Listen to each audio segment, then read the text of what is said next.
guys, welcome back to episode 4. Today we're going to be talking a little about pregnancy sickness, nausea, vomiting, and a bit about HG and Hyperemesis Gravidarum. there we go, and obviously Amber's experience Specifically, yeah, because I suffered with nausea, but I was never sick. It was very mild, if that makes sense. So I don't know how to start it, but let's start the ball. Well, let's start with obviously my first pregnancy Yeah. and your experiences with Finn, because they were probably very similar. When I talk to anyone about like my experiences with sickness as a whole in pregnancy, most people know by now that I didn't experience anything out of the norm. It was just general sickness in pregnancy. I have to stop myself from saying morning sickness because it's not the right terminology. It's not just in the morning, it's any time of the day. Any time of day, and it also has a bit of a negative, or maybe not as, people aren't as sympathetic when they hear morning sickness because it's just deemed as, oh, well, you're pregnant, of course you're going to get morning sickness. And actually, just because you're pregnant, you might not get morning sickness. And there's so much more to sickness in pregnancy than just throwing up, because everyone that does get sick can either experience actual vomiting or nausea. So another terminology you can use is nausea and vomiting in pregnancy, NVP for short, because you might have one and not the other. You might have both, and if you're really lucky, have neither. But also, so just jumping back to, it takes away the severity of what you're actually going through. A lot of people just will brush the term morning sickness off, but actually for a lot of people, even if they don't have HG, there's like 3 stages, you know, like really, really low key NVP, mild NVP, severe NVP, and then your Hyperemesis Gravidarum. So everyone will fit on that scale. So when we just call it morning sickness, it's that, just morning sickness. It's not taken seriously. But yeah, jumping back to our first experiences, describe like kind of what you went through and like when did it kick in for you? I couldn't tell you when it fully kicked in. I'd probably say, I want to say rough around about 6 weeks, 7 weeks maybe. And maybe even early actually. And it was just more, I just feel like constantly like I'm going to be sick. Like it was like that feeling of just, I'm just going to be sick, but I couldn't be sick and I almost didn't want to be sick. Yeah. But it was just like that whole nausea, and like I did find it better as soon as I ate something.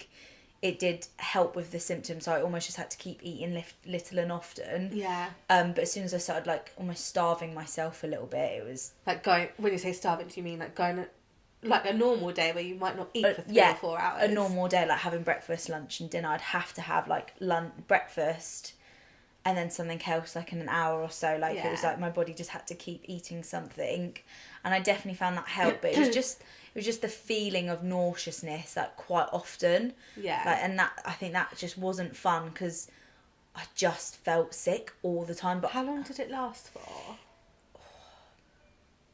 I want to say, or what do you remember, like what week you started to come out the other side? I think it was more as I was hitting like probably about 15, 16 weeks, the nausea just kind of slowly went away. It was getting slowly better. Yeah. I think when I hit about 10 weeks, but then it kind of went when I was about 16. Yeah. But I think... And for you, was it all day? Yeah, I'd feel sick all day. And like the food would help, but then within an hour I was feeling sick again. Yeah. But I don't know whether it would have felt better being sick than feeling sick, but then it wouldn't, but because you couldn't clear it, because you almost so like when you're like sick from drinking too much, normally if you throw up, it's like a relief. That's how I felt. It's not a relief. I haven't heard, like the women that I know that have suffered with sickness, I haven't heard that really has the same impact. It might maybe for half an hour or so, but you soon get back because those hormones are still there causing the problem. I didn't, with Harper, I didn't have nausea all day. I didn't really have it much in the mornings, but I felt a bit faint if I hadn't eaten before getting up and doing stuff. But mine was probably, used to finish work, I used to get home from work about 6, half 6. And by that point, I was feeling pretty ropey. But similarly to you, I was sick, but I think maybe I could count on one hand probably how many times I was. So mine was definitely more evening based and sort of cleared up by the time we'd sit and have dinner, which would be about like 8, half 8. But Oh no. we bought a sofa just before I got pregnant. Oh my gosh, I remember this. And it was a leather sofa, and the smell haunts me even now if I smell it. And it just was so overwhelming that there's a few times that I were sick were always to do with smell or just getting too hot. But yeah, so when we come home from work, Aaron would open up the door for me and I would just bolt upstairs so that I didn't have to smell the sofa. And there was one day I wasn't working and I just walked out of my kitchen into the lounge, and to do so I had to walk past a plug-in air freshener. I remember this. And I just breathed in at the wrong point and it hit the back of my throat and that was it. I just... uncontrollable. I just couldn't help it. And I'd just eaten my lunch. Oh, it's always the way, isn't it? Yeah. Yeah, I did not enjoy that. And then funny enough, we bought a new sofa when we had Lily. Yeah, you did. And the same thing. It wasn't leather this time, so I thought it wouldn't affect me.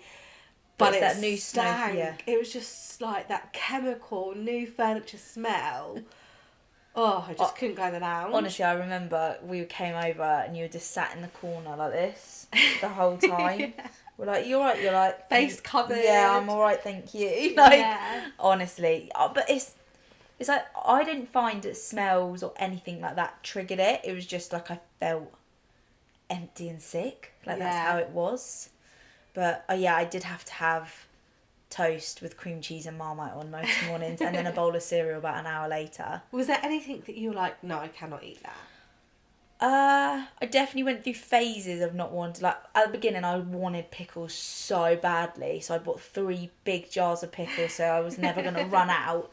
And then I got through like half the first jar and I was like, oh no, they're making me feel sick. I can't eat them anymore. Yeah. And then Josh was like, so we just got these 2.5 jars of pickles. And I was like, well, keep them. I might want them later. But I completely went off them until I wasn't pregnant. Yeah. Like, I just couldn't eat it. You could eat them again when you weren't pregnant. Yeah. Because sometimes that can go past pregnancy as well, can't it? Yeah. But no, luckily I was able to eat it after. I think it was just, I had it too much because I was wanting it so much. Yeah. And then it just got to the point where I was like, actually, I don't want this anymore. I'm trying to think of anything else. I'm sure there was. I think that was probably the one thing with all 3 pregnancies that stayed consistent was going off things.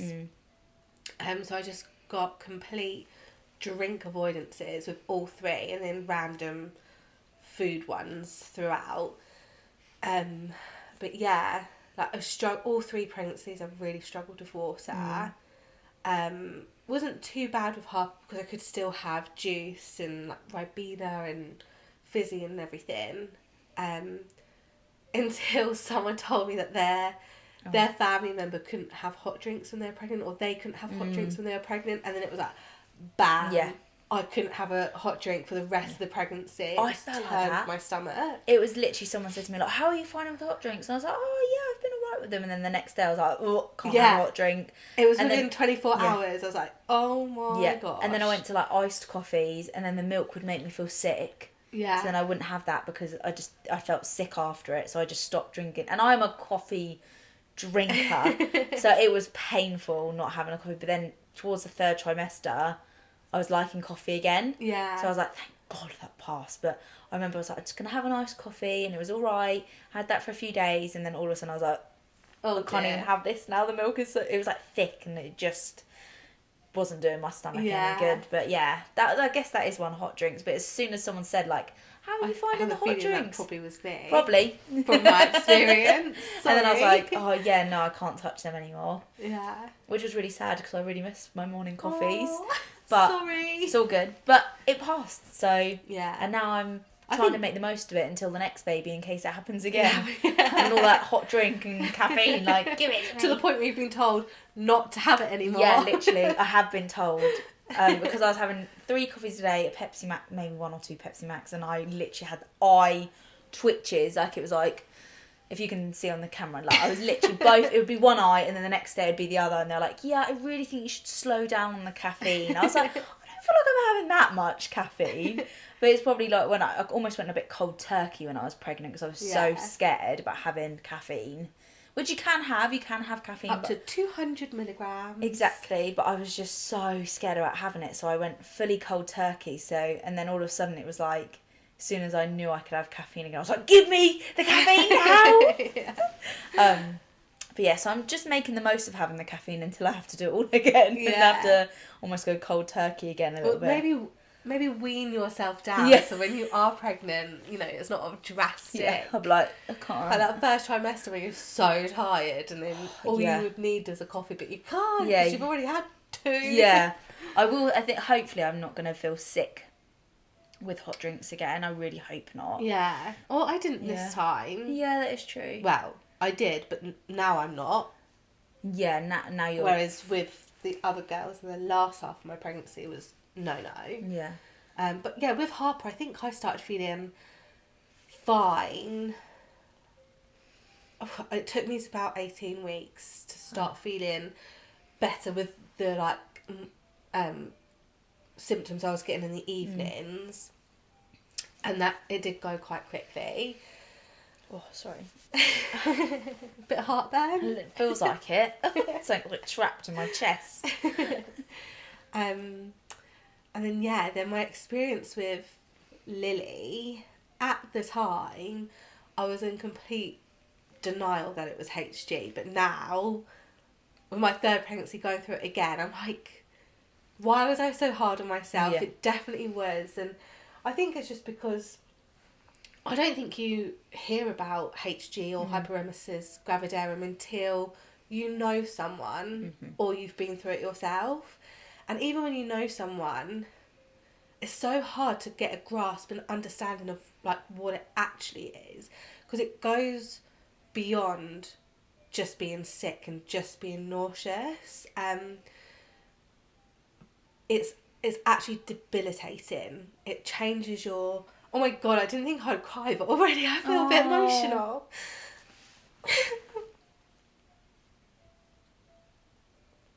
Sorry. Cut. No, it's fine. You sure? Yeah. Do you need to take a minute? No. Sure. It's fine. Do you need a cuddle? You sure? I'm fine. Yeah, it's completely debilitating. It just changes your way of life, and... Sorry. We can take 5 if you want. It's fine. Sure? Yeah. I'll just get rid of the tears. Yeah. If you need a cry, we'll cry. I really thought I was ready to talk about it. It's sometimes when you get into it though and you actually start. Yeah, I think... Yeah. Oh, there we go. Yeah, it just changes your complete way of life. And, you know, like, your world just completely stops. And I think, really, like, you know when you hear about someone who gets a terminal illness and kind of like what they go through and how their world just collapses.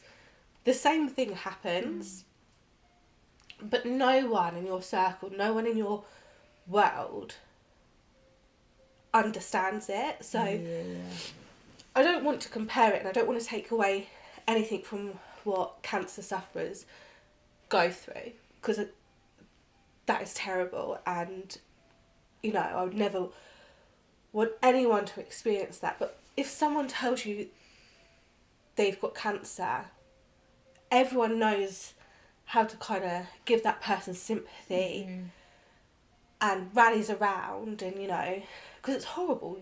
You love that person and you want to give them all the support that you can possibly give them or that they want to take from you. And you know, there's so many women who do suffer with HG, their life kind of halts that same way. And everything they've known up until then just stops. And that day-to-day life falls apart. And there's not that understanding. And there's not that compassion. And there's not that empathy. And in one of our other podcasts, when we talked about the first trimester and going to work and stuff, if I'm on a support group on Facebook, and the amount of women that talk about how worried they are with their job and because they need this time off, and we touched upon it then. Like, if someone, I'm using just cancer as an example, there's obviously plenty of other illnesses that are just as terrible, and you know, again, listening, you might be cringing at me using the cancer as an example to compare it to, but women do die of HG. Women die. Women are known to take their own lives, and some women don't know what help they can get, where they end up potentially losing the baby or themselves through dehydration. And we're very lucky in this part of the world that even though it's still so misunderstood, there is still some medical knowledge and support, but other areas of the world there really isn't. So it is a killer and it is severe.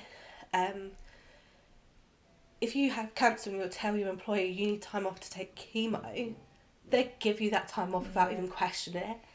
Whereas our friend, who I don't think was at the point of HG, but she definitely had severe NVP, was so worried, wasn't she, about taking time off. And it's really serious. It's so serious. Like, with both pregnancies, more so with Lily, because I hadn't experienced it before, but both pregnancies, this one and Lily, we had the conversation about terminating the pregnancy.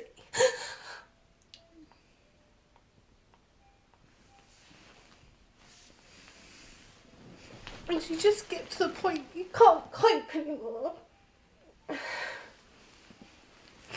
And that is a harsh reality for a lot of women that suffer with it. Again, a lot of women in the support group on Facebook, like, I'd say every week there's a couple of women coming forward asking about other people's experiences with termination, or the fact that they're having to decide that it's got that severe, that they're having to do that. And it's babies they've planned for, babies they've always wanted. And there's just not that community for HG sufferers. And that's just the mental aspect of it. But the physical burden is also really strong too. Like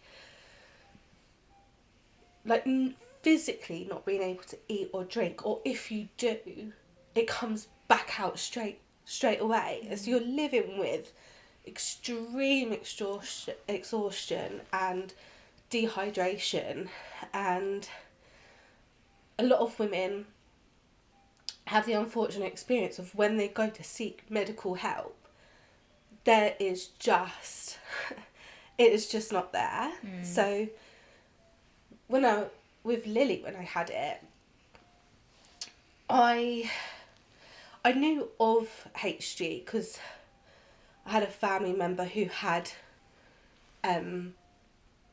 other family members who had it, and again they were pregnant at the same time as me, and they were a lot worse. The whole time I was comparing myself against their experiences, because they were in and out of hospital, staying in hospital for like up to weeks at a time, and where they were so dehydrated, and I didn't feel or know that I was at that point. So for me, I wasn't suffering with HG, but I really, really was. I spent 6 weeks with Lily,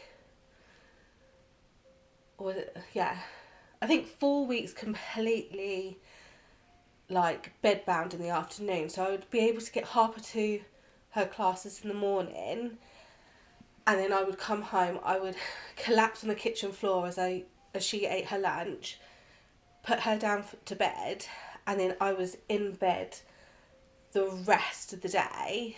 I could get up to like change her nappy and get her out of bed, and I'd bring her into the bed with me and we'd just watch TV.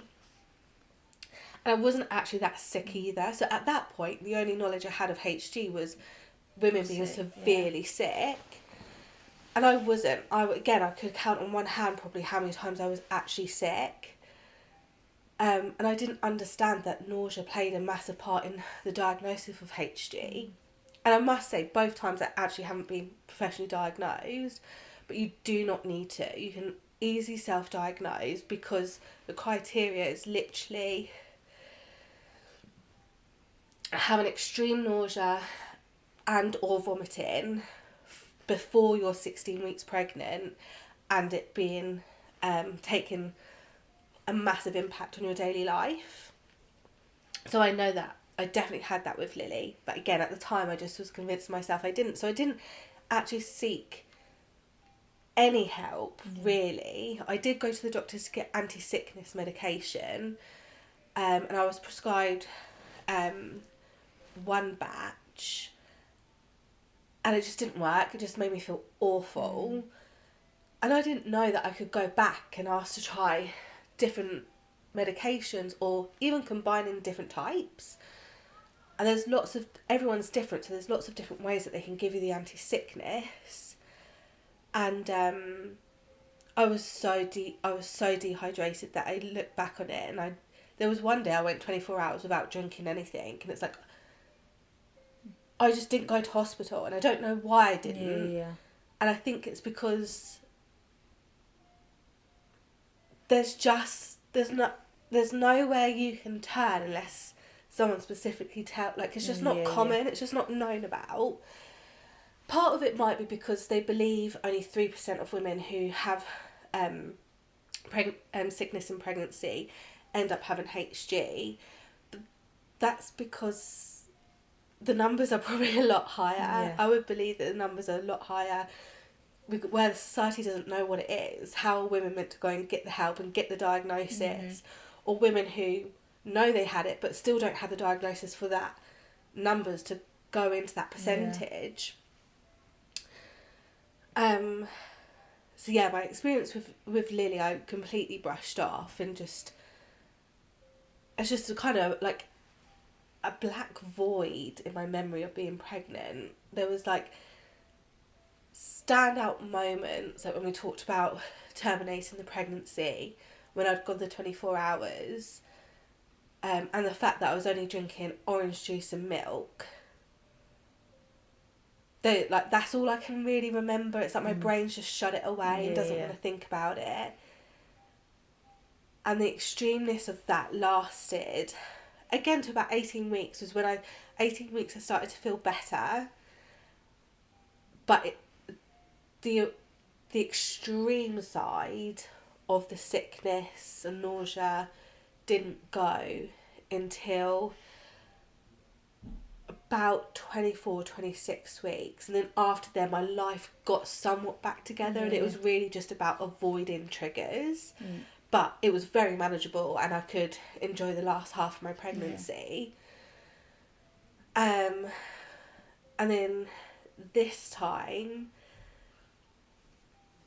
it didn't last as long. I started feeling better from 16, 17 weeks, and it was really quick. I don't know if it's because it was at Christmas time, and that might have helped my mentality, and kind of that positive attitude might have just helped me get through it quicker.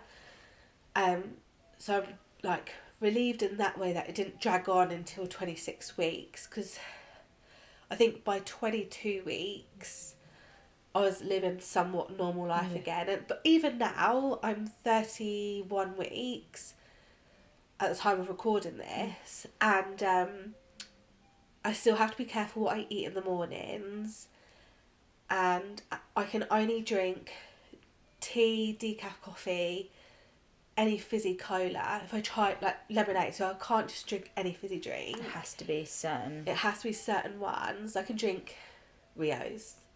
But that's it. I'm down to Rios and Coke and teas and coffee. I'm due to start my raspberry leaf tea, and I'm praying. It's fine. It'll be fine, and I think it will, because I dabbled with peppermint tea a little bit. Oh, okay. And that seems okay, but like it still unsettles my tummy just a little bit. Yeah. But it's enough where I'm not like, oh, I feel sick. Yeah. But yeah, water. Funny enough, juice is worse than water. Really? Yeah, juice. When we talked about like with your experience, and you said you felt heavy in your stomach, it's almost like I don't feel it sloshing in my stomach, but I feel like emotion in my stomach when I drink like it's something's in there. Yeah, and that's just what makes me feel so nauseous. It's funny. Do you have squash more than water during the day? What now? No, before. When you were not pregnant, would you rather? I drink water all the time when I'm not pregnant.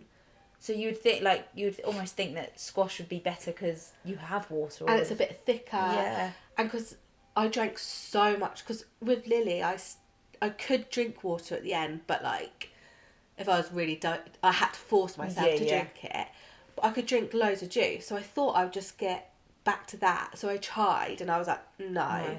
It's just not. Yeah, and so sometimes even still, I'm like, I know I'm dehydrated, so I'm still suffering with these like side effects basically of HG, even though like my quality of life is good at the moment. I guess you're getting one almost good thing is you are getting liquid in them teas and coffees. Yeah. So that's like one of the good things. It's not just like, not like it's bad having fizzies, but obviously you're able to get some form of liquid. And the fact that the fizzy is cola, because even a Rio, like, I can drink it, but it's at a push. It's at a push, and I have to then have a biscuit and a cup of tea afterwards to kind of get flush like it out. Reset the button type thing. So with the Coke, like, there's only so many you can have a day. There's about 35 to 40 milligrams in Coke of caffeine. So I am limited to really, at an absolute push, 5 a day. But, like, although when I was really struggling and I wasn't taking any liquid, Lucozade Energy, both times, was something that I could tolerate. I was sick a lot this time compared to before. But I could tolerate it most of the time. I'd say about 10% of the time I brought it back up, and that's if I drank and had food too close together, really. It wasn't really the drink. But then that stopped satisfying me, and then that's when I switched on to Coke, and it was fine. And at that point I was like, I don't care how much caffeine. Like, at this point, I think I was outside the first trimester, to be fair, as well, which would have reinforced that, like, because they say to avoid the caffeine the most during the first trimester. I didn't care how much Coke I was drinking, because I was like, I just need liquid. It doesn't matter if I'm having more. At this point, when we're thinking about potentially life or death, I know that sounds dramatic. You need to get something in your body. I need to be hydrated. And again, like, this time, there was probably a couple of times where I should have gone into hospital. But with the condition not being known about and not being taken seriously enough,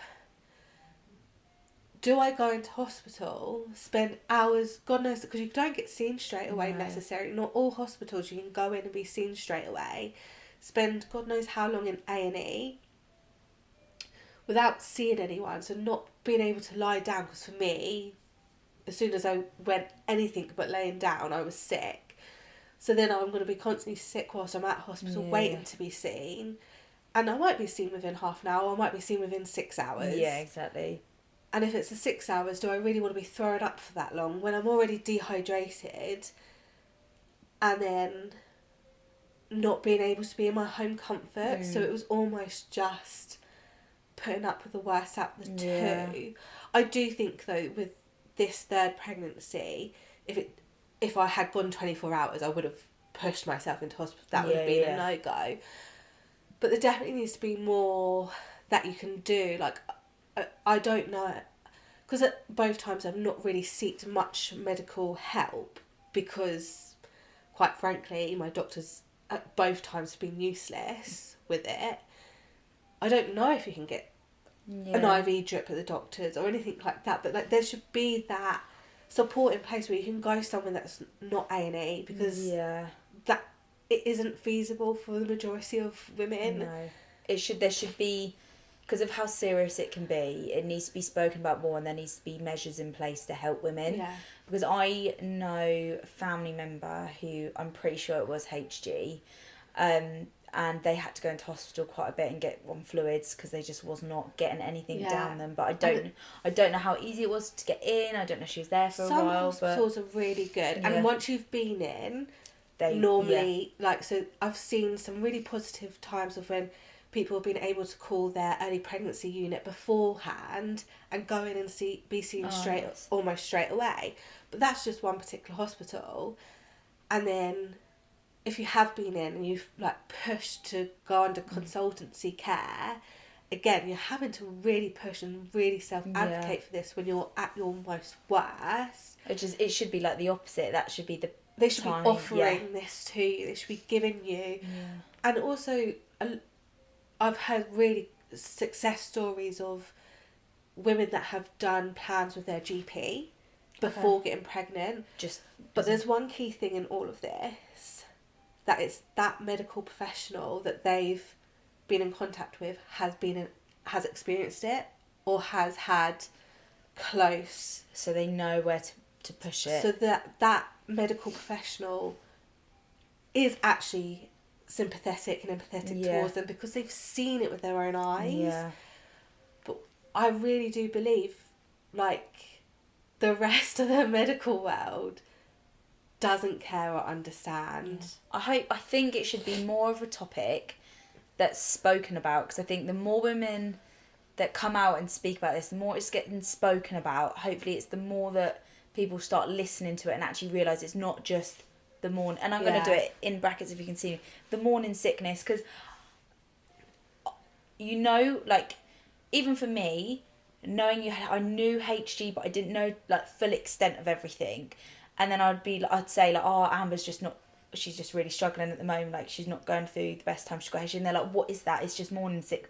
So it's that, maybe it's like don't want to sound horrible, a generation thing. It's a bit of a taboo, I think. Yeah, and like people just don't understand. No, and I'm hoping that more people, like, especially with this podcast, we're talking a lot about, we've done a whole episode it because it is such an important topic that people need to be aware of, and it needs to be spoken about, like, with serious matters. Like, if you had, I was going to say a completely wrong word there, what is it when you're at the end of pregnancy and your feet swell and your hands swell? Preeclampsia. I was going to say meningitis, completely different one. But that's really serious when you do get that. But HG is almost as serious as something like that. I would say so. I really, really would. And that needs to be, if people are suffering it and they're going to their doctors, there needs to be steps in place. The amount of faces that I looked in that just there was nothing there. It's like, okay, you've got morning sickness, here's a pill. And it's like, no. I couldn't even see my doctor this time. My doctor would not see me. I tried booking an emergency appointment, was told I couldn't have one because it was just medication that I needed. Then if I did want to go ahead and book an appointment, I had to wait a week or 2 weeks. So the only way that I could get the medication that I wanted was for them to just prescribe me. And I asked for them to at least call me. I didn't get a phone call. And I changed my medication a couple of times. I think I changed it 3 times. No contact with the doctor whatsoever. See, this is I don't know if we're talking about a bit about like medical care and stuff like that, and I know the NHS are really overrun, but with stuff like that, I actually think it's getting to the point where I get this whole COVID thing of no face-to-face and stuff like that, but before COVID it was, we have to see you, and now it's like, oh, we can just do it over the phone. It's like, no, these matters are serious, I really want this, and they're like, well, we don't have the time. It's like, I get people are wasting doctors' time for, that's what they're trying to say, aren't they? Like, people are just calling they're for trying stuff. to like save as much money and save as much time so they can help the most people, but HG sufferers need that help too. And it's not as morning sickness as that's what everyone talks about. It is not. It's a completely different, it's on a different level. And I do think that it needs to be spoken about, and my heart goes out to every woman who suffers with it, because even like, it's just heartbreaking, like when you, especially when you've got someone close who went through, like, Or is it like... It's hard as well, because when you're family and friends, like, how do you support that person when that person has no... Like, they can't do anything. Yeah. Their life is... They don't want to talk, so how do you reach out? Yeah. They can't go out and do anything, so you can't take them out and get a fresh environment. Some women like, get medication that works for them, and, you know, they do get a lot of their life back. They're still really sick. But yeah, it's hard to support. So I would say, oh my God, I'm going to say it again and I don't even care. Knowledge is power. Yeah. Like, get on there, get onto Google, and just, if you know anyone that is suffering with it, just Google how you can help them. Do not mention ginger biscuits. Do not mention ginger biscuits, because that does not help. Yeah, every time someone says, "Oh, you feel sick, have some ginger," I'm like, I hate ginger. Yeah, I would even say, like, just women who are sick in pregnancy, full stop, don't mention ginger. Yeah, just really. Yeah, I will not be touching that. But for all sickness, all women that suffer with sickness and they're finding it challenging, and definitely if you believe you're suffering with HG, or you believe someone that you love is suffering with HG, I'm just going to wrap it up with a quick shout out to Pregnancy Sickness Support Charity. Oh my God, I'm getting emotional again. I think because they've really helped this time, and like I felt so deflated when the doctor wouldn't see me, and I just needed I needed to live, I needed to survive, and the one place that you're taught to go to is the NHS. Yeah. And the NHS just closed the doors in my face. Yeah. And so, because I'd done some research before I got pregnant, I already knew about PSS. So contacted them, and they told me, I went back and forth with them a couple of times. They told me what I needed to know about all the different types of medications, who and when I should be contacting different people. And then also they just gave me like validation and sympathy, and then also pathways to peer support as well with other women that were struggling with it. And again, my Facebook group as well. Let me just quickly find it, because if you are suffering, or even if it's not you, if it's someone that you love, I would definitely recommend this Facebook group, because so many people have different experiences, and you'll find someone who relates to you, and you can just again validate your own feelings or see what is helping for other women. So it is called Hyperemesis Gravidarum and Pregnancy Sickness in brackets UK group on Facebook, and I got my mum to join it as well. I'm just looking now who else I know that's in it, because I had a couple of other friends and family members that have suffered with HG, and they're in it too, and that's a really good community. But jumping back, to Pregnancy Sickness Support, contact them before you contact your doctor, so that you go in armed with the ammunition of knowledge and what you need to do and what you need to say. An example of that is if you try and go to hospital, some hospitals will ask to measure your ketones as a way to determine how dehydrated you are. But it's just changed in the medical realm in the last month or two that is no longer a viable way of testing whether or not you treat women with HG. But unless you contact the charity, you might not know that. So you get turned away from hospital. It's a massive, I cannot emphasise it enough. Please, if you're suffering or you know someone who's suffering, contact Pregnancy Sickness Support. Sorry about all the tears. It's been a hard episode though. Yeah. I think because I'm still going through it a little bit. But there we go. Yeah. Right, we will see you guys later. Bye. Bye. Oh, that was a long one. Sorry. Thank you for joining us on this week's episode of Honey, I Birthed the Kids. We love sharing our own insights and experiences as parents, but that is just what they are. So if you're concerned by anything discussed today, speak with your GP, midwife or other healthcare professional. For more information about Honey, I Birthed the Kids, visit our social media platforms and website www.honeyiBirthedTheKids.com.